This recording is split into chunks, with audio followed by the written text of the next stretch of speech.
कधी-कधी रात्रीच्या स्वयंपाकाचा खूप कंटाळा येतो आणि झटपट काय बनवता येतील त्याच्याकरता आपण नेहमीच डाळ खिचडी, वरण भात किंवा मसाले भात अशा रेसिपी किंवा असे पदार्थ आपण करत असतो.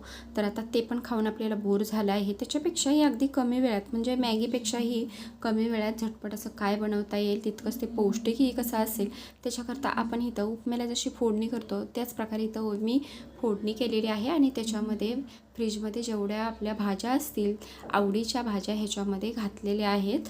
व्यवस्थित असं ह्याला परतून त्याच्यामध्ये 2 वाट्या पाणी घालायचं. मीठ, साखर, लिंबू सगळं मी ह्याच्यामध्ये उपम्याप्रमाणेच घातलेलं आहे. आता त्याच्यामध्ये आपल्याला घालायचं आहे 1 वाटी भाजलेले ओट्स. पण पाण्याला उकळी आल्यानंतर आपण ह्याच्यामध्ये ओट्स घालायचं, झाकण ठेवायचं, मीडियम गॅसवरती 3 ते 4 मिनिट ह्याला व्यवस्थित असं शिजवून घ्यायचं आहे. आणि हा तुम्ही ओट्सचा उपमा किंवा मसाला ओट्स तुम्ही खाऊन बघा, नक्कीच तोंडाला चव येईल. आवडल्यास व्हिडिओला लाईक, शेअर आणि सबस्क्राईब